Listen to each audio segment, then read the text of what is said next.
يعني انا دلوقتي عايز افهم حاجه، انت مدخلني اتفرج على الفيلم عشان مشهد عجبك في الاعلان، اخش الفيلم ما الاقيش المشهد راح فين؟ ما دخلتش الفيلم يا ابني، انت موريني الاعلان للفيلم. يعني ايه يعني؟ انا افهم منين يعني ده اعلان من فيلم تاني؟ انا دخلت فيلم غلط؟ بقول لك اقفل اقفل. يعني ايه يعني ايه مشهد موجود في الاعلان مش موجود في الفيلم؟ راح فين المشهد؟ يعني الحاجه الوحيده اللي خلتني اخش الفيلم دوت هو المشهد دوت.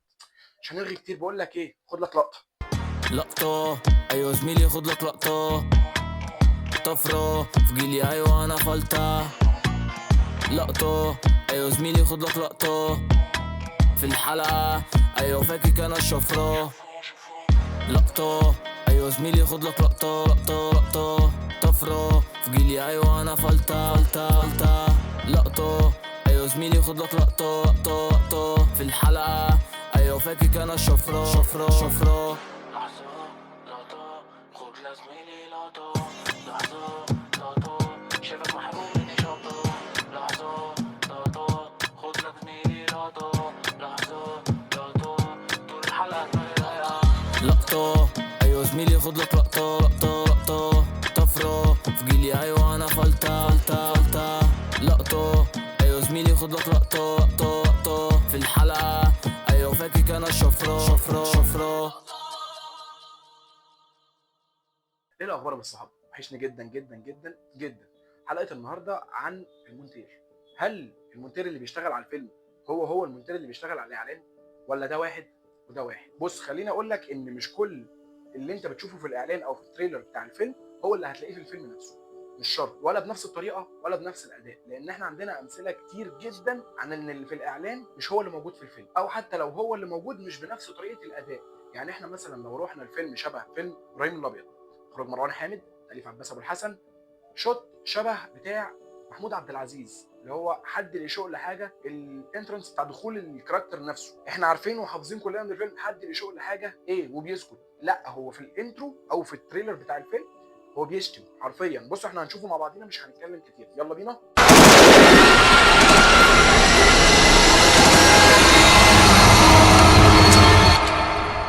حد لشوق لحاجة؟ ايه؟ حد لشوق لحاجة يا ولاد الكلب يا جزر؟ شفت الفرق ما بينهم؟ حتى توناليتي الصوت نفسه مختلف، هو بس هنا اعتمد ان هو يشدك للفيلم، يشدك للكاركتر، انما المين كاركتر نفسه ده جوه الفيلم احنا هنشوف تفاصيل. نفس المشهد موجود ونفس الكلمه موجوده اهي، بس مش زي ما اتقالت في الاعلان ولا بنفس طريقه الاداء، صح ولا لا؟ ودوت اللي حصل في فيلم شبه ابراهيم الابيض. ناهيك عن الفيلم ممسوح منه حاجات كتير قوي، في مشاهد كتير قوي محذوفه منه، بس الشخص اللي عمل او منتج الفيلم مش هو نفس المونتير اللي منتج التريلر. تعالوا نروح لولاد رزق 2. احمد عز في المشهد بتاع الفينال بتاع الفيلم بيقول لخالد الصاوي في المشهد: اصحى يا خواجه احنا ولاد رزق، بطريقه وباداء، بس اللي طلعت في الفيلم بطريقه وباداء تاني، والجمله مختلفه تماما. اصحى احنا ولاد رزق. انتوا تمام. اصحى خواجه احنا ولاد رزق. ده برضو ان ده شيء بيدل ان نفس الشخص اللي منتج الفيلم مش هو المونتير اللي بيمنتج اللقطات بتاعت الفيلم. برضو بتبقى قايمه على نقطه ان الاعلان بيشدك وهو بياخد تكات معينه بشكل معين مش هي اللي بتبقى موجوده في الفيلم بنسبه كبيره يعني. بس خلينا نروحوا لاخر حاجه. كتير مننا شاف فيلم الليمبي، مين يعرف ان نهايه فيلم الليمبي مش هي النهايه بتاعت القفله، ان الليمبي خلاص في بيته وخلف ولد ورباه كويس وبيعلمه وبيتكلم معاه انجلش والكلام الجميل ده. قفله كيوت دي مش هي بتاعت الفيلم، في حاجه غلط. الفيلم هنا تاليف احمد عبد الله واخراج وائل احسان.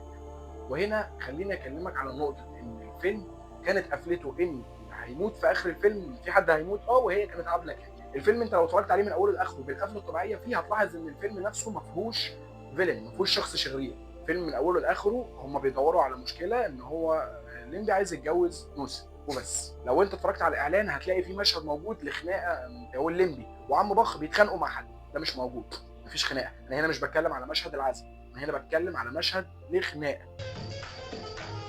كان لازم نقلع اكتر من كده. نقلع ايه واحنا داخلين نستحمى؟ بس اللي بيحصل في اخر الفيلم وده اللي كان احمد عبد الله كاتبه، ان نعيم دوت هيجي هيعمل خناقه في الفرح، والفرح هيتقلب ضلمه وفرنسا هتموت، اللي هي عبله كده. ده اللي كان مكتوب وده اللي اوريدي اتصور، والافلام خلاص اتبعتت للمعمل وسافرت اوريدي عشان تبدا تحضر دور العرض مره او تجهز للعرض. لحد ما اتفرج على الفيلم في النسخه اللي قبل العرض على طول المخرج مجدي الهواري، اللي بمجرد ما وصل الفيلم للفينال وشاف عبله كامل ميته قدامه، المشهد اوريدي اتصور خلاص الممثلين روحوا فركش.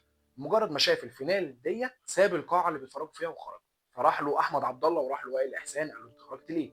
قال له ايه القرف اللي انتوا عاملينه ده؟ ان اللي انتوا عملتوه في الفيلم كله انتوا بتبوظوه بالقفله ديت. القفله ديت ما تنفعش للفيلم ده. وكان عليه ان وائل احسان واحمد عبد الله ومجدي الهواري اقنعوا السبكويه ان هم يغيروا القفله دي، وفعلا اتصورت القفله اللي كلنا اتفرجنا عليها في فيلم الليل. بس برضو حته المؤلف في احمد عبد الله غارت شويه، الفكره نفسها حلوه، وبصراحه انا كنت هموت واشوف الفيلم دوت مقفول بالقفله اللي احمد عبد الله كان كاتبها، لولا ان احمد عبد الله صالحنا بعد كده وراح رايح عامل لنا فيلم الفرح. فيلم الفرح ما هو الا ان الفيلم كله اتكتب من الفكره اللي اتقفلت بيها فيلم الليمبي وما اتصورتش.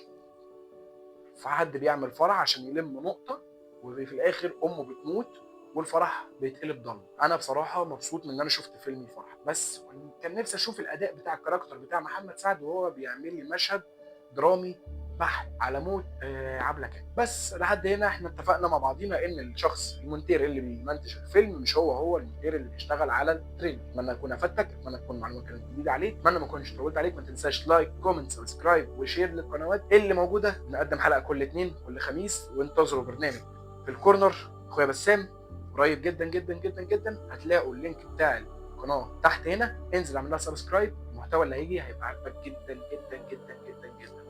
بقول لك ايه، خد لك لقطة ايوه زميلي خد لك لقطة، طفرة في جيلي ايوه انا فلتة. لقطة ايوه زميلي خد لك لقطة، في الحلقة ايوه فاكك انا الشفرة.